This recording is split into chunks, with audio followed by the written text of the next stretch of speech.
Hello everybody and welcome to OmniPoke, the channel that brings you guys everything Pokemon.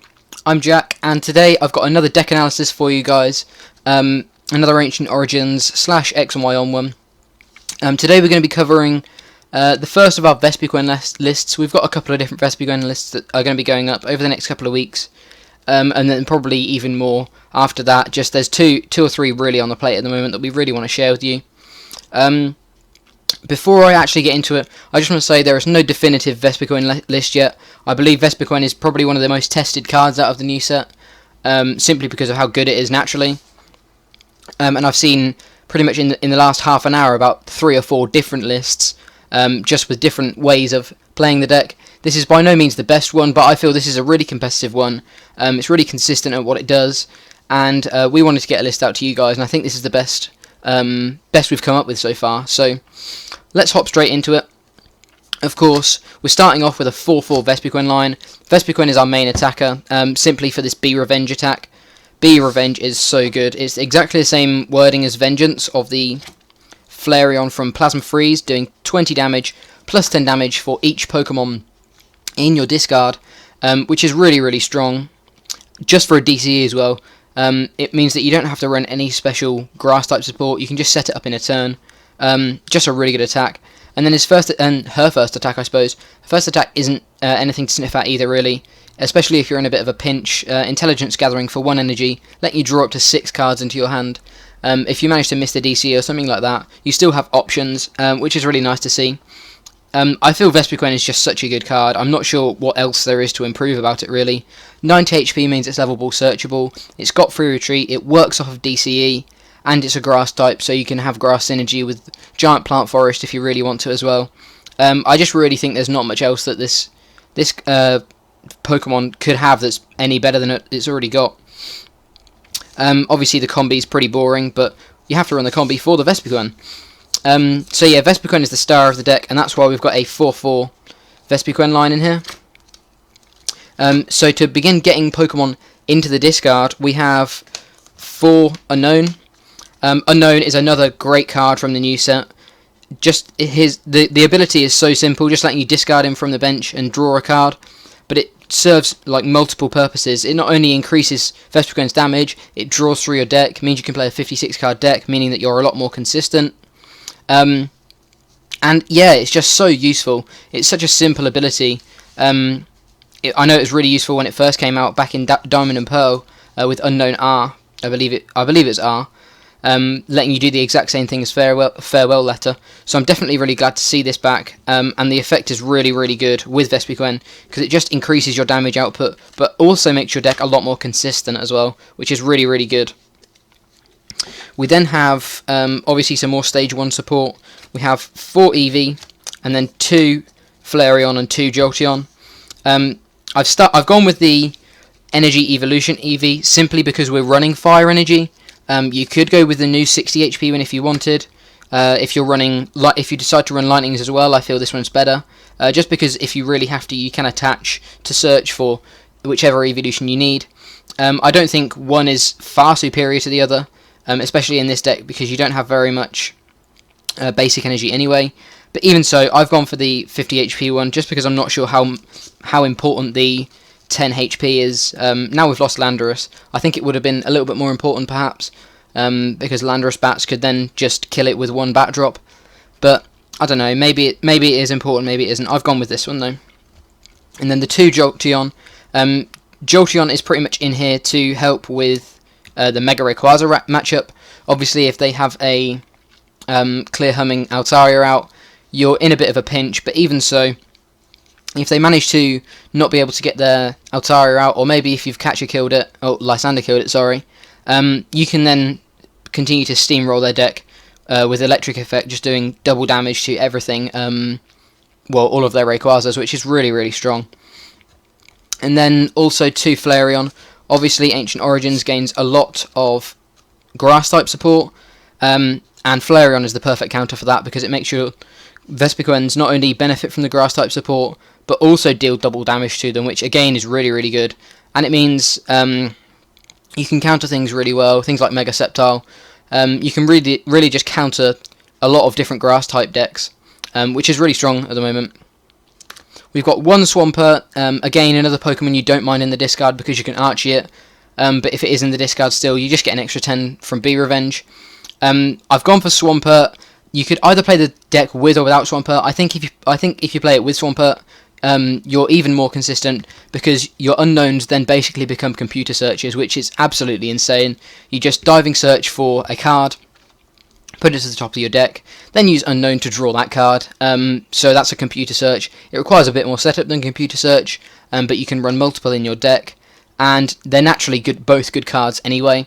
It is a little bit more difficult to be able to get the Swampert out now that we've lost Jirachi, which is really unfortunate, especially as I think Swampert is such a fun Pokemon to use. The diving search ability is obviously really, really strong, and that's why it's on a stage 2. But even so, I think it's definitely worth getting out if you can, because like I say, with your unknowns, they do become basically pseudo computer searches, which is really, really cool. Not even pseudo computer searches, I guess they're technically better because you're not discarding the cards too. And then finally, rounding off the Pokemon, we have 3 Shaman EX. Again, just drawing through the deck, just being able to not mill yourself, but power through the deck, being able to set up Vespiquen as quickly as possible, get the Eeveelutions that you need, maybe even get yourself into the Swampert a little bit quicker. I feel this deck is just super strong, super consistent. You draw through really, really quickly, and it means you can really sort of put some pressure on quite early, especially with the unknowns and the Shamans, and if you can get at the Swampert as well. So yeah, this deck can definitely apply a lot of pressure when it comes to the early turns, which you may not initially think, just because it's like an evolution deck, but it can definitely really set up a lot quicker than I think a lot of people will expect it to sometimes. Onto the energy and trainers, we have 4 DCE, pretty much just for the attack on Vespiquen, Beerevenge, and then 3 fire. The 3 fire could easily be 3 water if you don't want to go down the blacksmith route. I've got a single blacksmith in here letting you set up anything in a turn, which is really strong, especially with the Swampert, because it means your blacksmith is then searchable as well. So yeah, I've gone with fire energy. You could probably go with waters just to be able to attack with Swampert as well and have him doing decent damage, but I feel that requires a little bit more setup. And I just really like the whole concept of the blacksmith combo. I think that's really cool, especially with having the Flareon in here already. Onto the supporters. It's a bit of a weird supporter count. We've gone with 4 Sycamore, just because it's pretty much staple in everything at the moment. 2 Lysander, again, relatively staple in all of my decks at least, but 1 Lysander is going to be in every deck no matter what, simply because being able to pick and choose where you take your knockouts is so strong. And you can even stall behind Lysanders if you really have to. So I think Lysander is definitely a really important card. We've then got 1 Hex Maniac, 1 Archies, and 1 Blacksmith. The Hex Maniac just shuts off things like Item Lock, which really annoy this deck. Things like Aegislash, which, because you're running DCEs, can just sit there and wall you. If you have the Hex Maniac at the right time, you can take a big chunk out of an Aegislash, sometimes even knock it out, even without having the flare effect sort of support. So yeah, it's definitely really cool to have Hex Maniac. Archies is obviously just for the Swampert. We've only gone with 1 just because, despite it being harder to get it out with Jirachi, I feel like it's a dead card sometimes, and I don't really want 2 dead cards, especially when I've already got 1 Swampert out. I feel deck space can be quite tight in this, so I think 1 Archies is all that we really need. And then a Blacksmith, like I mentioned, you can set stage 1 up in a turn with Blacksmith. If you have the Flareon out, which is really, really strong, you can either attach to Flareon if you want to hit with Flareon, or attach to the Vespiquen and set up a new Vespiquen in a turn. So obviously really, really strong combos that you can pull off with that. And then rounding off the supporter base cards, we have 4 VS Seeker. Obviously we have 3 one-ofs and a relatively low supporter count overall, so 4 VS Seeker I feel is a must in this deck. Onto the ball search, we have 4 Ultra Ball. Not only discarding your cards, discarding Pokemon, meaning that you're doing more damage, but searching for the right pieces you need, searching for that right Eeveelution, or the Vespiquen that you need, or just getting you a Shaman for more cards. Ultra Ball is just so useful in any deck that really needs to discard to be able to do well. and then 3 level ball, pretty much because like half of the deck is level ball searchable, probably more than half of the deck. I believe it's only the Shamans and the Swampert that aren't level ball searchable, so even if you don't have the Pokemon in hand to discard, you can level ball for free. It's just such a strong sort of aspect with all of these 90 HP stage 1s. We then have 3 Battle Compressor. Battle Compressor, again, another really good card for getting Pokemon in the discard. Works really well with Vespiquen with all of our one-of supporters, just meaning that you can Battle Compressor perhaps one or two of these, if you've got the Vespiquen in hand, to be able to pick up your supporter for the turn, rather than sort of searching for it any other way. 2 Muscle Band. The deck really doesn't need a lot of tools. You can quite easily just get by on doing the base damage that Vespiquen does anyway. But even so, the 2 Muscle Band is definitely really, really useful. It means that you can push for knockouts a little bit quicker, and obviously there's nothing that really can really get head ringed, but it's just really useful to be able to push that extra 20 damage when you really need to. Then we have 1 Sacred Ash. Sacred Ash, whilst you want to be discarding your Pokemon, sometimes you have to go like really hard, really early to be able to get as many Pokemon in the discard as possible to take these early knockouts, meaning that you may sack off some of your really important pieces just to take early knockouts. With Sacred Ash, you can then put all of these Pokemon back in the discard.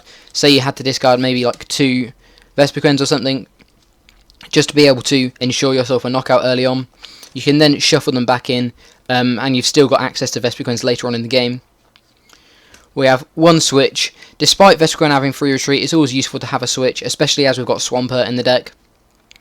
So yeah, I think the switch is definitely justified, despite us having quite a few free retreaters anyway. I believe there's 5 free retreaters in the deck anyway. And then finally we have 2 Forest of Giant Plants. The deck really doesn't need Forest of Giant Plants. You don't mind if you don't get set up in a turn. Obviously if you do, it's amazing, but you don't have to have Forest of Giant Plants in play to be able to absolutely explode. That's also why you don't need 4 in the deck. If you can get one in turn 1, you can start setting up a Vespiquen and get the Vespiquen hitting from turn 1. But by then you don't really need other Vespiquens in one turn. You can just go slowly, so you only really need 2 just to be able to find them early on in the game. It's not reliant on having the Giant Plant Forest out at all times, and therefore you don't really need 2 all the time. But yeah, that's the deck. I think Vespiquen is definitely a really, really good concept going into X and Y on. It's definitely one of my favourite cards from the new set, and I loved the Flareon when it first came out back in Plasma Freeze, so I'm definitely glad to see sort of a reminiscent version of it in the new Vespiquen. I think Vespiquen is just a better version of Flareon on the whole. Obviously it has less HP, and doesn't have Plasma support, but it has Grass support, and is now levelable searchable, so I think Vespiquen is definitely a real contender going into X and Y on, and it's definitely going to be really interesting to see how Vespiquen sort of shapes the format, because I think a lot of people will be testing against this, testing to see whether they can beat this deck, and if they can't, maybe they'll have to go back to the drawing board and think about how they could change their deck to accommodate for what I think is going to be definitely a high tier, or a deck that's played at high tiers, and a lot of people I think will definitely be giving it a go. But yeah, that's been my take on the sort of Vespiquen, straight Vespiquen list. Like I said at the start of the video, there are some other Vespiquen lists that we're going to try out, but this is just sort of plain and simple Vespiquen. But yeah, there's nothing else for me to say. I'm going to carry on recording some more videos, so thank you very much for watching. I've been Jack from OmniPoke, showing off my Vespiquen deck, and see you all in another video.